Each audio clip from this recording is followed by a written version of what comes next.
근데 퀄리티가 나쁘지 않아. 이미 코로나 이전부터 판매가 많이 되고 있었고 모르긴 몰라도 단체, 야유회 뭐 이런 거 다 포함하면 피자헛이나 도미노를 넘어섰을 수도 있다.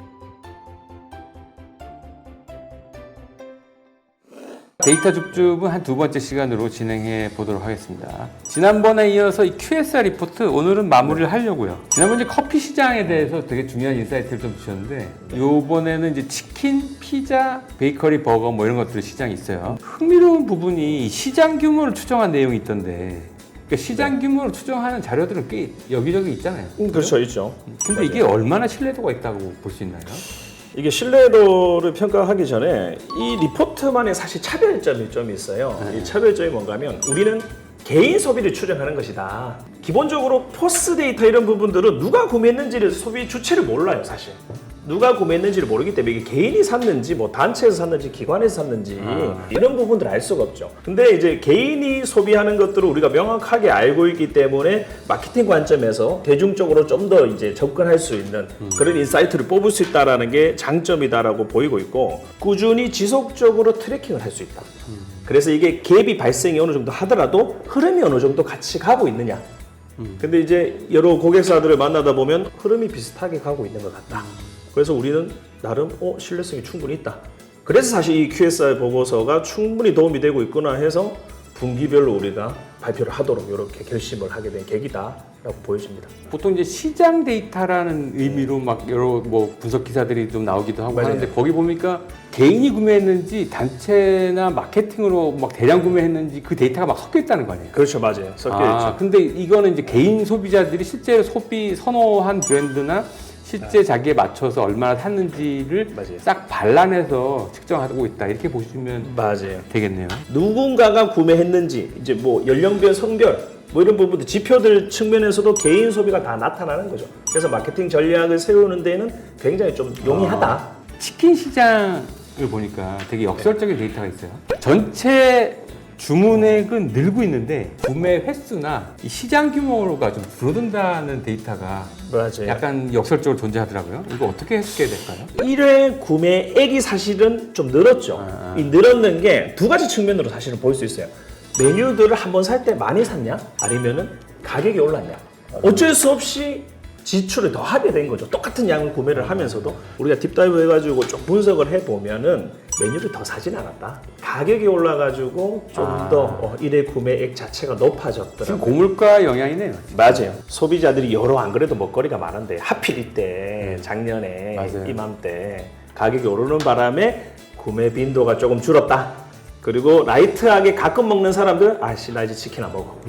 이렇게 된 거 아닌가 싶습니다. 치킨사마다 막 경쟁 브랜드 간에도 막 출렁거리고 그런 게 많던데. 그렇죠. 충분히 있죠. 그 사례로 보면은 네. 2022년하고 2023년 1분기를 비교해 보니까 네. 여기 데이터가 굉장히 흥미로운 브랜드 지표가 있더라고요. 맞아요. BHC랑 교촌이 왔다 갔다 하다가 교촌이 그 2023년도 2분기에 확 줄어들었어요. 이 데이터에 나타나는데 무슨 특별한 이유가 있을까요? 데이터를 저희가 만들어내기 이전에도 보면은 교촌이 좀 부동의 1위인 것 같은 느낌이었어요. 그렇죠, 그렇죠. 최근에 많이 줄어든 원인이 부정의 키워드가 너무 많이 나온다. 그게 이제 기사가 많이 나왔어요. 기사가 나오다 보니까 이거 교촌 좀 안 먹어야겠어. 이런 부분들이 영향이 있었던 것 같아요. 그래서 지금은 BHC하고 갭이 좀 더 많이 벌어진 것 같은 이제 그런 모습들이 보였어요. 그 개별 브랜드 안에서도 이제 미는 개별 상품들도 있고 맞아요. 요 보고서에는 안 나와 있지만 분석을 해보면은 교촌하면 떠오르는 메뉴 그 약간 달짝지근하고 짭조름한 맞아요. 그거. 허니죠. 그것도 허니 오리지널도 있지만 허니 콤보가 잘 나가요. 그렇죠. 닭다리 있고 뭐 날개 있고 특수 부위를 파는 이제 그런 허니 콤보예요. 이게 부동의 1위예요. 전체 이 어떤 중요 브랜드들을 다 모아놓고 판매가 많이 된 것들을 순서대로 쭉 깔아보면 허니 콤보 항상 순위에 가장 위에 올라와 있어요. 근데 이게 이제 약간 금이 가기 시작한 거예요. 이게 원인이 그거죠. 인식이 안 좋은 거. 그 원인이 있는 데다가 다른 메뉴 잘 나가는 게 조금 라인업이 약해. 근데 BHC나 BBQ는 굉장히 라인업이 좀 다양해져 있어요. 뭐 황금 올리브 같은 애들도 있고 마초킹 뭐 이런 부분들도 있고 그래서 라인업을 한번 쭉 보고 순위에 나와 있는 거를 쭉 보면은 허니 콤보만 상단에 딱 있어요. 교촌은 결국 개별 어떤 모 회사 브랜드 간의 경쟁도 있겠지만 그 안에 상품 간의 경쟁이 좀 더 치열하게 그렇죠. 그 부분들이 있죠. 그래서 아마도 교촌에서는 이 부분들을 알고 있지 않을까요? 알고 좀 대응을 하기 위해서 여러 노력들을 할 것 같아요. 흥미롭네요. 네. 여기 보니까 이제 피자 시장도 그 굉장히 중요한데 아주 흥미로운 브랜드가 하나가 확 떴어요. 이 피자 시장 하면 기본적으로 피자헛이나 도미노 같은 오래된 브랜드나 전통적인 브랜드 간에 그 브랜드가 뭐 1, 2위 하겠지 이런 생각을 하고 있는데 이 데이터를 보면 피자 스쿨이라는 브랜드가 굉장히 급성장하는 걸로 나오는데 이게 코로나 때문에 그랬던 건가요? 저는 아니라고 봐요, 사실은. 이게 피자 스쿨이 가성비의 끝판왕이다. 커피의 메가 커피 컴포즈의 역할이 아닌가? 대략적으로 보면은 가격 1회 구매액 자체를 여기서 볼 수 있는데 한 60% 정도 수준이에요. 반값보다 조금 넘는 금액. 근데 퀄리티가 나쁘지 않아. 이미 코로나 이전부터 판매가 많이 되고 있었고 모르긴 몰라도 단체, 야유회 뭐 이런 거 다 포함하면 피자헛이나 도미노를 넘어섰을 수도 있다. 저는 그렇게 보여지고 있습니다. 매장 수도 제가 조사를 해보니까 제일 많아요. 피자 프랜차이즈 중에 제일 많아요. 지금 오히려 고물가 상황에는 딱 맞는 브랜드. 그렇죠, 맞아요. 시기를 잘 탔다라고도 또 보여지고 있습니다.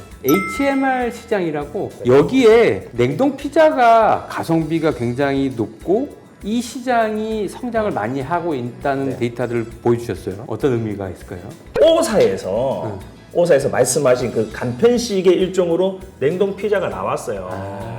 근데 그 가격이 정말 파격적인 가격이었어요. 제가 기억하기로는 6, 7천 원 정도의 수준으로 나왔는데 이게 퀄리티가 너무 나쁘지 않은 거 너무 좋은 거예요. 피자집에 사 먹은 거하고 큰 차이가 없어. 근데 가격이 뭐 엄청 더 싸. 뭐 2분의 1, 3분의 1도 아니고 훨씬 더 싸. 렌즈에 돌리면 그죠, 맞아요. 그냥 바로 먹을 수 있으니까. 그리고 이게 과거에 없었지 않았어요. 있긴 했는데 이게 대중화가 좀 안 됐던 것 같아요. 근데 이게 오사가 내면서 기하급수적으로 성과가 나면서 그때 이제 피자 업계들이 좀 타격을 받았지 않나. 그리고 난 다음에 지켜보던 C사에서도 들어오면서 시장 파일을 많이 키웠어요. 그래서 키운 다음에 조금 뭐 이렇게 가다가 최근에 다시 좀 뜨는 것 같더라고요. 우리 데이터로 파악을 할 때 연간 3천억 규모 정도까지 지금 냉동 피자 시장이 올라와 있고 지금 QSR 리포트를 대략 보시면 아시겠지만 연간 이 프랜차이즈 피자의 규모가 1조 2, 3천억 정도가 돼요. 그렇게 그럼 보면 상당 부분을 HMR이 차지하고 대체를 하고 있네요. 맞아요.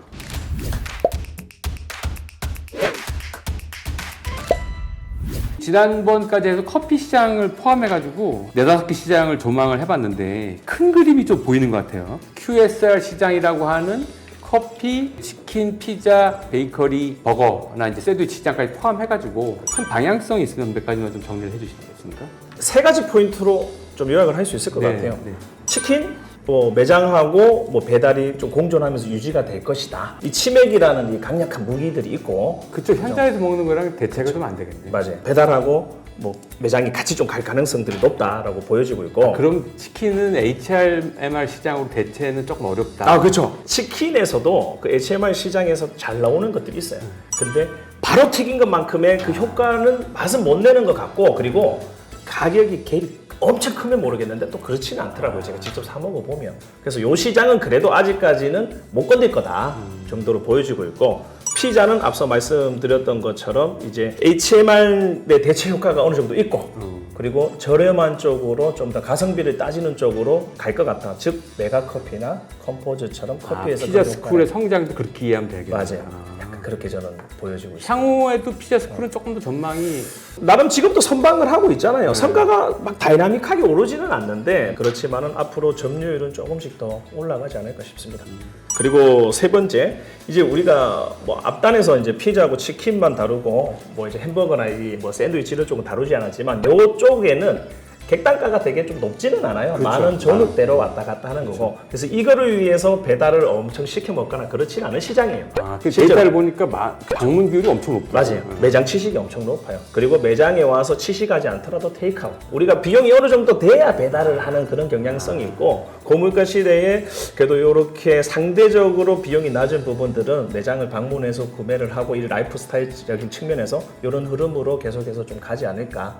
싶은 생각이 듭니다. 결국은 교물가 시장에서 소비자들이 어떤 만 원대가 어떤 전략적인 선 같네요. 그 시장을 좀 넘지 않으려고 유지하려고 안간힘을 쓰는 듯한 그렇죠. 느낌이 그런 듭니다. 느낌들이 우리 소비자들의 인식상에도 분명히 존재할 것 같아요. 직장인들도 보면 나가서 식사하실 때 점심 먹을 때 얼마 맞아요. 쓰고 싶으시세요? 맞아요. 만 원이 마지노선이에요. 그렇죠. 저 10,000원 넘기고 싶지 않아요. 자, 끝으로 요 QSR 리포트만 제공할 수 있는 전략적 강점이 있을 것 같은데 짧게 말씀을 좀 드릴게요. 당연히 시장 사이즈, 마켓 시어 다 볼 수 있고 구매 지표 볼 수 있고 뭐 배달이냐 뭐 취식이 뭐 매장이냐 이런 부분 다 볼 수 있는데 가장 큰 장점은 추적 조사가 가능하다. 갭이 어느 정도 발생을 하더라도 추정을 하면서 우리가 트렌드를 쭉 보다 보면은 가까운 미래 정도를 우리가 예측하고 마케팅 전략에 좀 도움이 되지 않겠느냐. 과거와 현재 정보를 비교해서 향후를 전망한다. 그렇죠, 맞습니다. 자, 오늘은 QSR 리포트 지난번에 이어서 두 번째 시간이네요. QSR 리포트로 보면 지금 대중 소비자들은 고물가에 따라서 전략을 굉장히 멀리 써가지고 진행하고 있다. 마지노선은 10,000원입니다, 여러분. 네, 10,000원을 넘기지 않는 선과 넘을 수 있을 때 얻는 베네핏, 이 사이를 전략적으로 굉장히 고민하고 있다. 이렇게 이제 말씀드리고 오늘 방송은 여기까지 하도록 하겠습니다.